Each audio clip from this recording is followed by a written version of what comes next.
బిడ్డలారా, ప్రార్థనలో ఉన్న రహస్యం ఏంటంటే, ప్రార్థించేటప్పుడు పదే పదే వాగ్దానాలు ఉచ్చరిస్తూ వాగ్దానాలు పట్టుకొని ప్రార్థన చేయాలి. వాగ్దానము, వాక్ ప్లస్ దానము. దేవుడు తన వాక్కును మనకు దానంగా ఇచ్చాడు. బైబిల్లో ఆల్మోస్ట్ 2000 వాగ్దానాలకు పైగా ఉన్నాయి. ప్రతి సందర్భంలో ఆ వాగ్దానాన్ని ఎత్తిపట్టి ప్రార్థించే. కష్టార్జితం అంతా వడ్డీలకు పోతుందా? కష్టపడి సంపాదించేది నీవు, నీ కష్టార్జితం అంతా హాస్పిటల్ వాళ్ళు దోచుకుంటున్నారా? నీ కష్టార్జితం అంతా వడ్డీ వ్యాపారస్తులకు అయిపోతా ఉందా?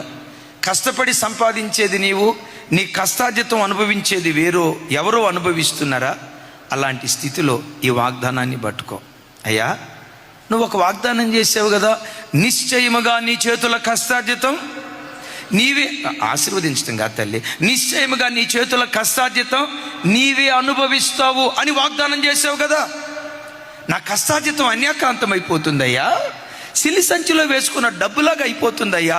కష్టపడి సంపాదించేది నేను, నా కష్టార్జితం వడ్డీ వ్యాపారస్తులు, డైలీ ఫైనాన్స్ వాళ్ళు, హాస్పిటల్, వీటన్నిటికీ దారైపోతుందయ్యా. సిల్లి సంచిలో వేసుకున్న డబ్బు అయిపోతుందయ్యా. బాబు, నువ్వు వాగ్దానం చేసావు కదా, నిశ్చయముగా నీ చేతుల కష్టార్జితం నీవే అనుభవిస్తావని, ఆ వాగ్దానం నెరవేర్చేయని పదే పదే వాగ్దానాన్ని ఎత్తిపట్టి ప్రార్థన చేయి. నీ కష్టార్జితం నీవే అనుభవించేటట్లుగా దేవుడు కృప చూపిస్తాడు.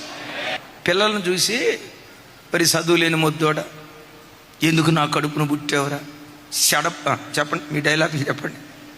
ఈ మాటలు అన్నదాన్ని కూర్చోబెట్టి దేవుడు ఒక మాట అన్నాడు రా, నన్ను బలపరచు క్రీస్తు ద్వారా నేను సమస్తము చేయగలనని పౌలు గారు అన్నాడు కదా. అడుగు, దేవుని బలాన్ని పొందుకో, ఆ బలం ద్వారా నువ్వు సమస్తము చేయగలవని పొద్దాకల ఈ ఫీడింగ్ ఇవ్వండి, ఆ వాగ్దానం పట్టుకోండి. భూలోకాన్ని తల్లకిందులు చేసే అద్భుతమైన వ్యక్తులుగా మన యవ్వన బిడ్డలను దేవుడు దీవించునుగాక. అదే పదే పదే ఏం చేయాలి? వాళ్ళకి వాగ్దానాలు నేర్పాలి, వాగ్దానాలు నేర్పి వాగ్దానాలు ఎత్తిపట్టి ప్రార్థన చేయాలి. వాగ్దానాలు నీకు తెలియాలంటే ముందు బైబిల్ ఏం చేయాలి?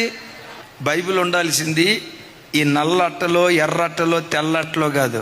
ఈ బైబిల్ ఉండాల్సింది 5.5 అడుగుల ఎత్తు, 6 అడుగులు ఎత్తున్న ఈ తోలు సంచిలో దేవుని వాక్యం ఉండాలి.